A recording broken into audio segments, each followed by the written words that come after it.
Hello and welcome to a special episode of Other Record Labels. I'm your host, Scott Orr. Thank you so much for tuning in. Today is a special episode, and it's something I actually recorded kind of almost live within the past couple of hours. And, I want to talk about the subject of COVID-19 and how this is affecting the music world. And I know a lot of our labels are out there and are feeling sort of confused and paralyzed and not sure, should we promote entertainment or should we hold back? Or is it more important than ever? And this is a topic I was kind of avoiding, hoping this would all go away, but it appears that it's not going away. And so what I did was I reached out to two labels that we've interviewed previously. The first one is Asthmatic, who is home to Sufjan Stevens. And then the other label is one of my favorite labels over in the UK called Specialist Subjects, and we know we have a lot of fans. And I reached out to Kay Stanley at Specialist Subjects, and we talk about how they're moving forward with releases that they have planned, and how they're handling all of this. I think you're going to find it encouraging because I know there's a lot of people out there who think the best thing to do is just to completely shut down. And that may be the case for some people, and that's totally okay. But if you want to keep going, or if you need encouragement and motivation to keep going, then I think you'll find that in these interviews. I hope you enjoy it. First, I hop on a call with John Beeler of Asthmatic Records, who are home to Sufjan Stevens. Well, I won't take too much of your time. I know that, I guess you have 6 months to a year, but I want to ask you, I wanted to ask you a little bit, we kind of, I was kind of thinking about plowing through this COVID-19 and maybe disregarding it and just keeping focused on music, but it seems like it's here to stay. And I wanted to ask you about how it impacts the label and how it impacts your mindset. One of the things that I've seen a lot of dichotomy on Twitter. Some people say it feels weird to be self-promoting your art during a global crisis, but there are others who say we all need music and art more in a time like this. Where do you stand on all of this? Wow, that's a big question. So the question is, do we need to be promoting music versus, fading into the background? Correct. Yeah. That's a pretty hard question. I think that, in a weird way, I think it's the wrong question for us to be asking right now because, we should always be thinking about, especially those of us that run record labels, reception. This kind of like the purpose of marketing, right, is to predict and anticipate and adjust based on, the most banal of it is like a focus group, but the truth is that if we're running a record label and we're thinking about the business of it, there's a group in our head that there may not be a group in a room, but we're thinking, what do people think about when they hear this right now? Right. So I think that's the question that's trying to ask. But I think for artists, it's not really our job for artists and those of us that release artist work, it's not our job to anticipate reaction, especially during a time like this. Like it is our job, but that whether people will receive it or not, I think is beside the point right now, even more so. I think artists just need to listen to what their work is saying and act based on that versus, obviously if you're singing about people dying, then you need to think about what that, so are you saying that artists should always be like empathetic to an audience regardless of a crisis or not?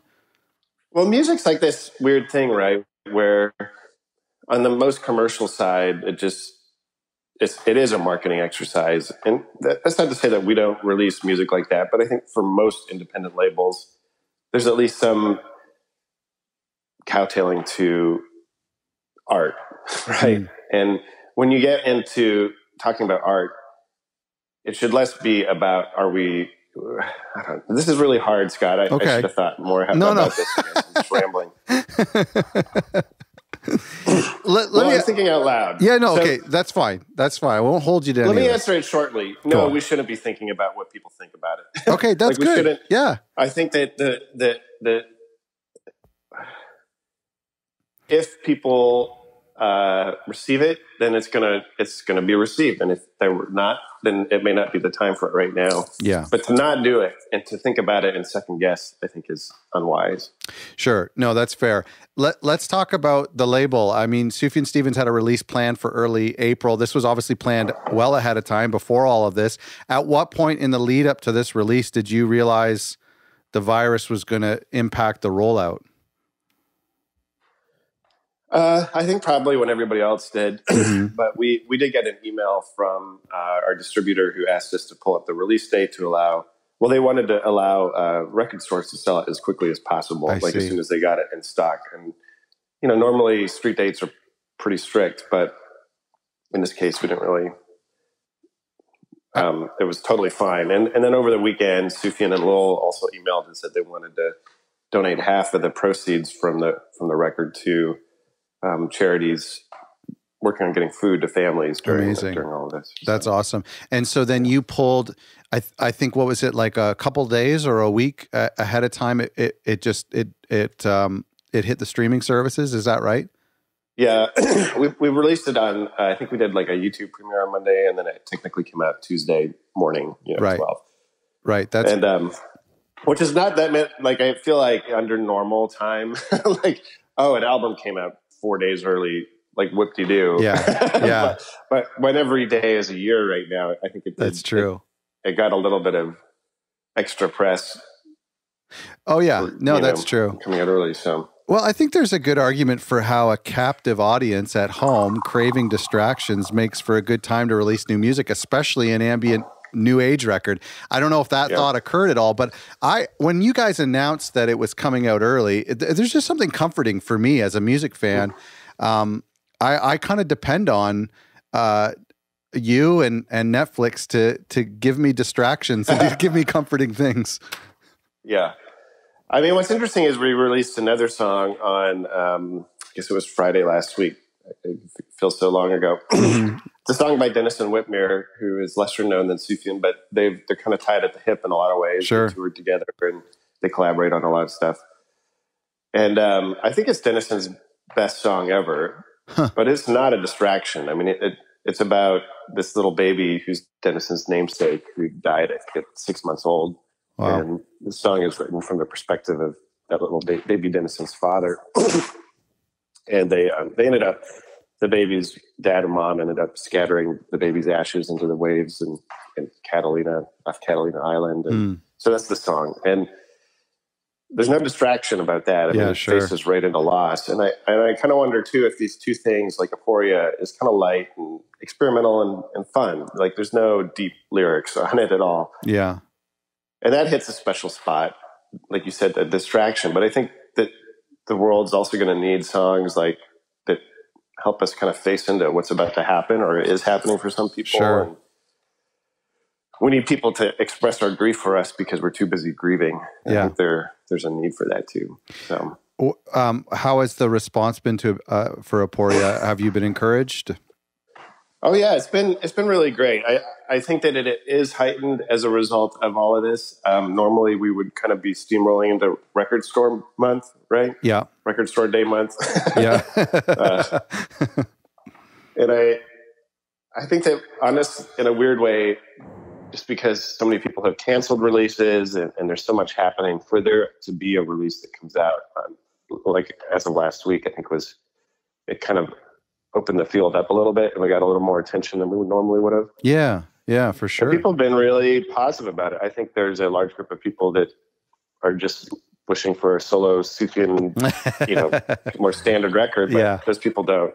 Sufjan never delivers on. Yeah, I know. He always exceeds your expectations in ways you didn't expect. Yes, yes, that's true. For him to release this record is pretty normal. Well, there's this theory that people have online that Sufjan releases a major release every 5 years, so that's why there was a lot of weight in 2020. Let me ask you a lot of big indie releases. Well, I've heard of a few indie releases, and definitely major releases have been rescheduled to later in the summer. Hypothetically, if this was a major release, like a proper Sufjan solo record, what would you do?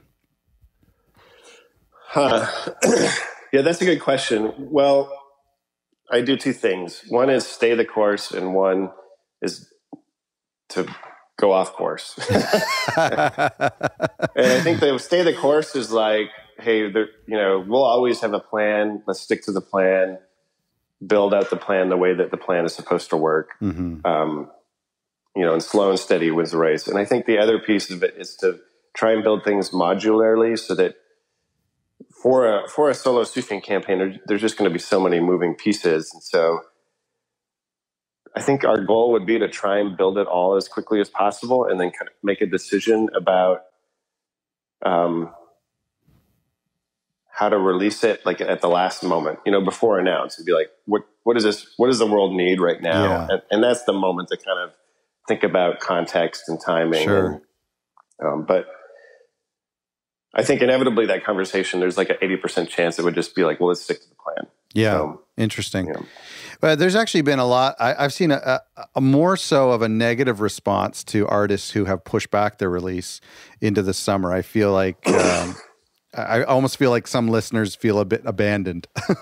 Yeah, there's this weird. I mean, I saw this even with Aporia. We have an incredibly generous and kind fan base, and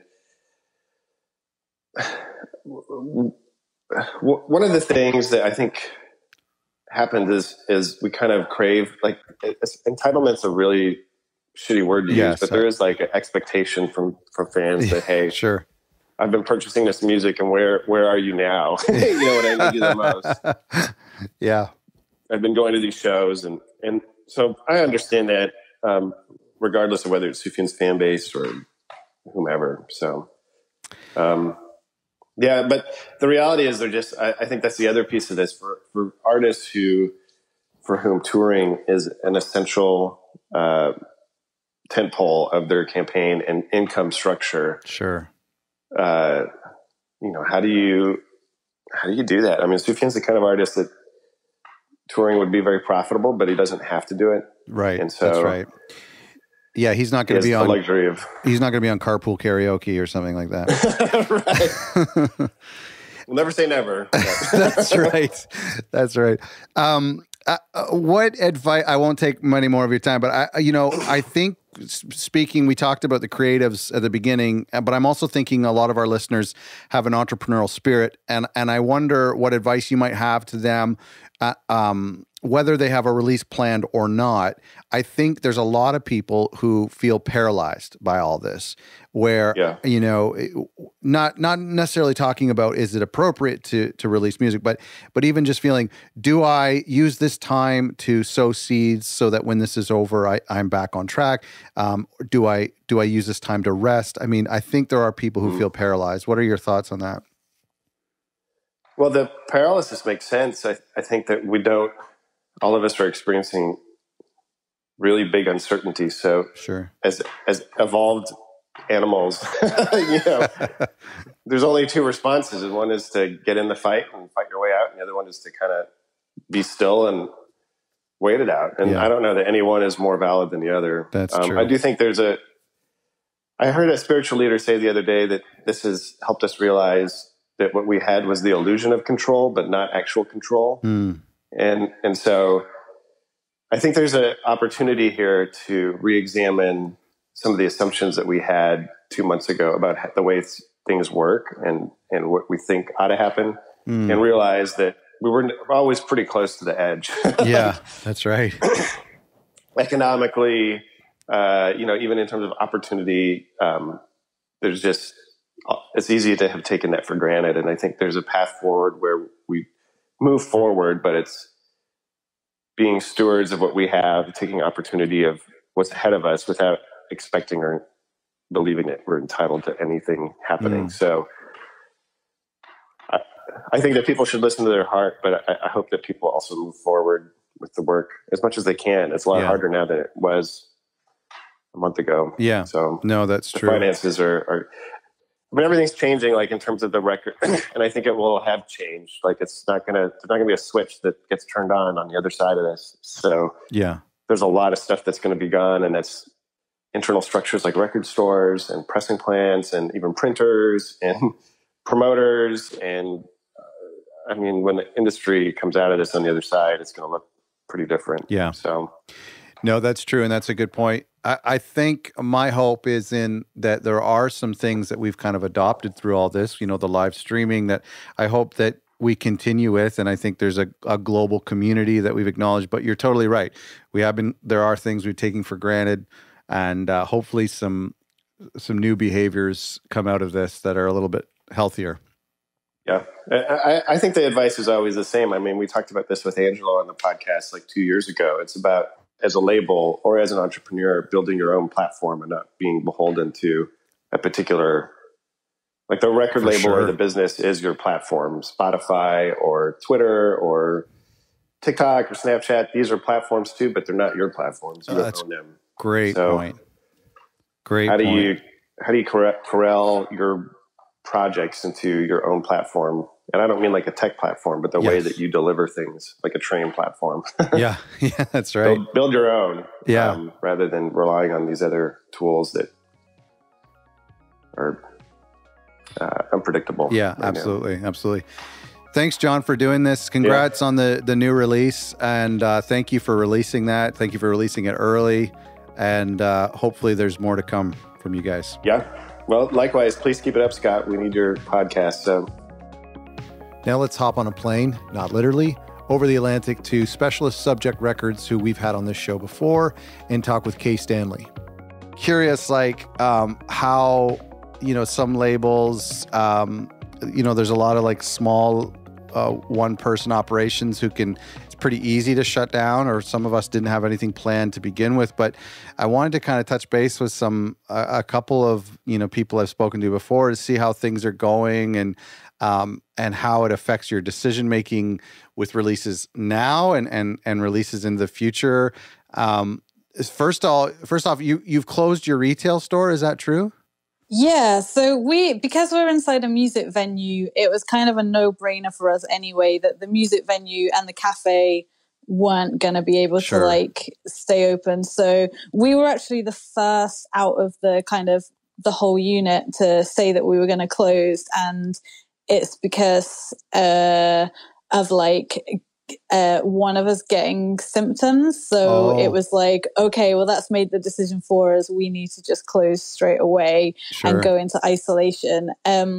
Which, I mean, it all happened at the same day. It was like the last day that I was in, and I was like, right, I kind of went in to close everything up and make sure everything was okay. And that was the same day as the cafe was like, this is our last day. No one's coming in. And the venue was like, we're pretty sure that they're going to close us down anyway. We're like doing it. So yeah, it all happened very fast. But because the decision was kind of taken out of our hands, it wasn't like we were on a high street where we've got our own entrance and it was kind of down to us to decide.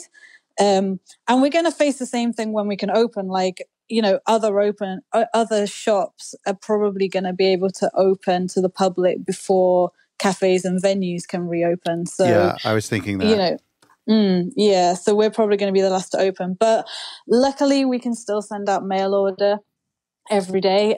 We have the postman comes and picks up stuff from us, so it can be, it's completely non-contact. We can leave the sacks for him, and so as long as that continues, then we're still getting mail order. And I think people are kind of willing to shop at independent stores rather than just buying stuff off Amazon, and maybe we're offering something different to Amazon and huge pretty evil corporations that are profiting disgusting amounts from this. So are you're getting lots of orders, or you're satisfied with the orders?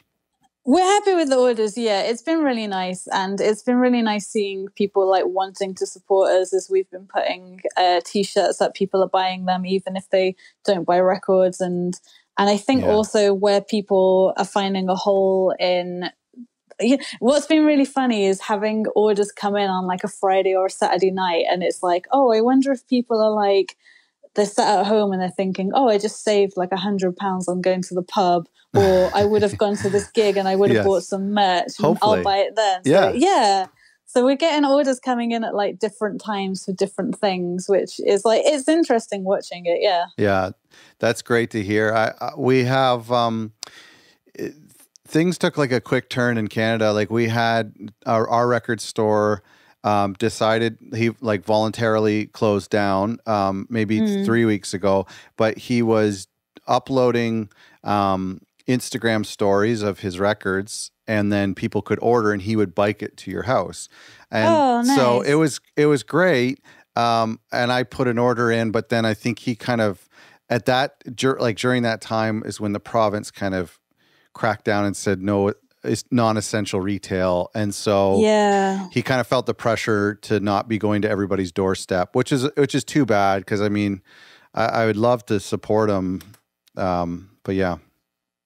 Yeah, it's interesting seeing like how many shops don't have any online presence, and they're suddenly faced with do they put all their stock on Discogs or start up like a e-commerce site, or do they take the time and to close and not do anything and rely on kind of government support. And I feel very lucky that we're very used to being flexible, and we were an online only shop for so long that and we're used to like changing what we're doing and reacting very quickly. So it's challenging and it's scary. And I think if we have to stop doing mail order because lockdown gets tighter, we will really struggle. But at the moment at the moment we're pretty confident, and it's not going to be too bad for us.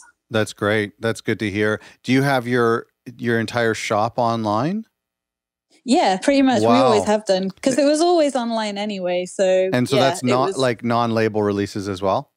Yeah, we have everything. So all our used stock is on Discogs, and all our new stock is on our normal website, which is specialsubjectrecords.co.uk. And then we also have like our label releases on our main website and on our Bandcamp as well. That's awesome. Well, that's great. Well, it's good to hear that people are still supporting. I kind of feel like motivated now. I should go and place an order. That would be nice. Yeah. Yeah. It's like, we're looking for that. And, Rory, who's been doing all of our mail order, which we're massively grateful for, he only lives like a 10-minute walk away from the shop, and he can access the building on his own. So awesome. It's, it's not putting anyone else at risk. It's not doing anything needlessly. Yes. Far better than people who are non-essential workers working in warehouses. And, we can still pay Rory. We are checking in. He's only working when he wants to. We're checking in with him to see if we should walk in and go, but we're not kind of all turning up together and putting each other at risk. Yeah. Well, I think it's great that people can support you in that way. And I think that mail orders now more than ever are important, because people want to feel connected. And so getting a parcel, because you're at home anyway during the day, so getting a parcel is such a nice thing, especially when it's, a record or something. Yeah, it's been really nice talking to people where they're saying that maybe they can't work at the moment, but they're rediscovering their record collection, or we've sold a lot of older releases, which has been really interesting, because I wonder if there's a correlation between people thinking, well, I always buy records as bands are touring and active and there, but if no one's touring and no bands are active, then people are buying records that were released 6 years ago from a band that's split up or isn't active anymore. And I think it's people are listening to a release just for the enjoyment of the release, rather than it being like a hyped band or a band that's very active. That's been interesting. That's interesting. Did you have a release recently, like last week? We did, yeah. Okay. It was kind of one of those things where it was coming up too quickly that to change everything would have been just been too hard to do. It takes a couple of weeks to get everything set up. Sure. The records had arrived. We'd sent them on to our distributor, things like that. But it was also long enough to feel confident that the country was pretty stable. So our lockdown was for 3 weeks, and this record was coming out at the end of week 2. So we were fairly certain that there wasn't going to be a big government shift where, the first week it was by the hour, everything was changing and news feeds were completely taken over by the news, and, releases of music and things to listen to were just lost amongst news. It was too much to take in. That's a good point. Yeah. And we also thought the record was great. We really wanted people to hear it. We're not, because we are kind of like a niche genre. We're putting out punk music. It's not like commercial record stores would have stocked it anyway. So the fact that it doesn't have kind of high street presence, we're not reliant on that anyway. It's a shame that the band had to cancel their tour, right? But they did an online record listening party on Thursday night, and so it's kind. Let me just ask a couple questions. So what's the band name? The band's called Charmpit. Charmpit. Oh man, that's a great name. But, I should have thought of that first. And what's the record called? It's called Cause a Stir. Cause a Stir. And so it was originally planned. I'll just give the listeners some time frame here. So it was originally planned for April 3rd release. Is that right? Mm-hmm. Yeah. Okay, so that's a Friday, and so that was always the plan. Yeah, that was always. How far did that go back? Oh, let me see. I can see when I had our first meeting with them on our kind of timelines that we have going on. But months. So, at what point did you start to have a discussion with the band and with the other people at the label to say, are we going to do this? At what point did you realize this was going to be interrupted? Oh, like everyone else, it was kind of 3 weeks ago. We, a lot of our bands, we are very close with anyway. So we always have a WhatsApp conversation going. Sure. And it was a case of checking in with each other and being okay. Because I think we never weren't going to put out the record. It never even dawned on us to delay the record. And actually it was kind of funny seeing other records with the same release date pushing back their release dates to September or whenever, because there was also some kind of snide remarks where people were saying oh, you're pushing it back, blaming it on pressing plants. But actually, if your release date's the 3rd of April, they should already be at the pressing plant. They should already be back with you. So it was, is it a cop out? Is it trying to bide your time? Is it worrying that everything's changing? Or, fair enough, if it's a release where you're reliant on the band needs to tour and you need to get it in record shops, then fair enough, delay it. Mm-hmm. We weren't worried about that. We were more worried about them having to cancel their release tour because the band had booked it themselves. They'd put a lot of work into doing it themselves. And that was 10 days around the UK that just had to wipe off straight away. Well, I'm glad you didn't delay it, because I actually think there's going to be a huge crowded mess in August and September when people start releasing all these records. I feel like it's almost like a good time now to release a record.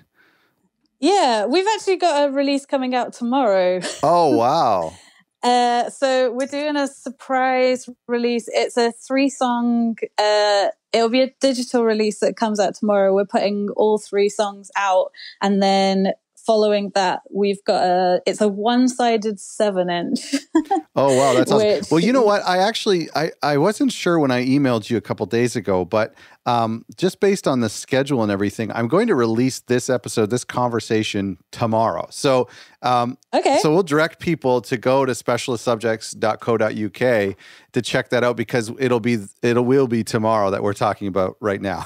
Yeah. So it's 3 songs from a brand new band called Cosmet. I actually play bass in the band, cool. And Erica plays guitar in the band. And I think because it's almost like an in-house release, and all the other people in the band are all people who've released records with us in the past. And I think because of that, it's not like there's no risk and there's no expectation. So we thought it would be like a fun thing. We really wanted to share it with people. So the band's called Cosmit, which is cosmic with a T. And on Bandcamp it's cosmit.bandcamp.com, and it's 3 songs, and that's great. Hopefully it's like a fun little release that people can kind of jump on as soon as it's from this brand new band that have only played 2 gigs.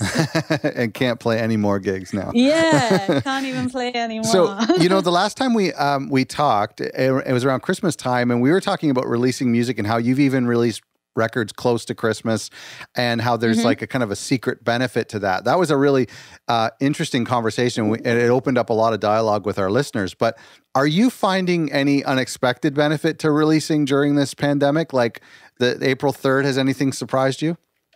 The thing that has surprised us with this whole thing is people buying more physical music directly from the label for bands. Like this Trumpet record has done really well, and it's trying to work out whether are we getting the sales direct that Trumpet would have got at the merch table on their tour, which would have, and we work with profit splits with all of our labels anyway, so it's going to benefit both of us that it's coming direct. It's supporting the label and keeping us going, as well as, it will feed back to the band, and, things break even sooner without them having to go on tour to get that part of the income. Then maybe that's like a positive thing. Sure. But definitely notice like an unexpected rise in selling physical music. And I wonder if it is because people are at home, and it's also making them feel like, it's their part in supporting these bands that otherwise they don't get to see, or, they can't go see them play live and things like that. Well, and it's a great point that hopefully people are getting refunds from their tickets that they had bought for various tours, and they're not spending money on tickets, and they're not spending money on alcohol, like you mentioned. So, everyone's financial situation is different, but for some people, they might be saying, I'm not, I do have some extra income that I'm not spending on going out to eat or to drink. And yeah. And one thing that I'm finding really interesting, which kind of makes me think of what we talked about last time, is where I was talking about people looking at like the territories that they're in, and, having an American band or a Canadian band having a UK label if they have no intention of coming to the UK. And it's very interesting at the moment that it's there's no barriers, and there's no kind of your local scene is as accessible as bands across the world. Interesting. You. And yes, good point. Yeah. And like we've been finding that. So we've been running live stream gigs every Tuesday evening. So as you put this up, it will be this evening. Sure. It's called Distant Together. And we've done, it's our 4th one tomorrow night. And it started off as a whim. We did one and it went so well and we enjoyed it so much. And it made us feel so connected to so many people that we were like, okay, we have to keep doing this. It's really enjoyable. Yeah. And and that is, it'll be maybe a band on our label or a band from Bristol and a band that we know really well, but also we'll have someone in California playing, we'll have someone in New York playing, we'll have a band in Australia playing. That's great. Everyone has their time slot, and we just do it all through our Instagram, which is just through Instagram Live, which is at Specialist Subject. And they've been really fun, and it's definitely made everything feel a bit more closer. And well, there really hasn't. A bit more. It's like there hasn't been a crisis that has been so global like this. You know, there's been forest fires and there's been hurricanes and earthquakes, but they're always so regional. And this is like we're all kind of experiencing this together. Definitely. What advice do you have to our listeners who might have a release date planned? Or have a release date maybe planned in a month from now and are getting uneasy or feeling paralyzed? I think speaking to go back to your original plan for the release and what you wanted to get out of it and what your aims and goals for. If your aims and goals were to have, the whole campaign involved like touring the world or going on being part of like the festival circuit over the summer, or doing in-stores and being in lots of shops, then maybe delay it. Maybe that's the most sensible thing to do. Same as like if your big goal was to make sure that you were featured in lots of like magazines and publications, and it was a kind of press-based plan with an idea that was going to kind of raise what people thought of you, then I think, maybe then delay it. But I think if it's in terms of how we've been seeing it, is it's what we're not reliant on all of those things. Our work kind of comes from our own backs, and really it comes down to we want to help share this music with as many people as possible, and with the internet and almost having this worldwide audience that hasn't got the rest of their lives to worry about. For many people, obviously for many people, they have money concerns, they have dependents, they all their time and energy is taken up by that. But there's also a huge group of people who are working from home and are this captured audience, and whether people are struggling or not, and I think that's like a really nice thing. Like, the world shouldn't stop, and there shouldn't be new music just because there isn't this perceived like traditional route. Right. Yeah. No, that's a good point. Well, I'm glad to hear that you guys are still going, and that you have so many unique things. I mean, to offset what you're losing with the store, like with the online orderings and the live streams and the special releases, and persevering with the planned releases. It's so many good things, and I hope it all adds up for you. Thanks. Yeah, thanks, Scott. That means a lot. Thank you so much, everyone, for listening. I think the takeaway from this as a music fan is this is a great time to go and support some of these artists, some of these labels and their artists if you can. And I know a lot of people are in a situation where you can't do that. And I know a lot of people who are in a situation where they can have already done that. And especially with that Bandcamp day that happened a couple of weeks ago.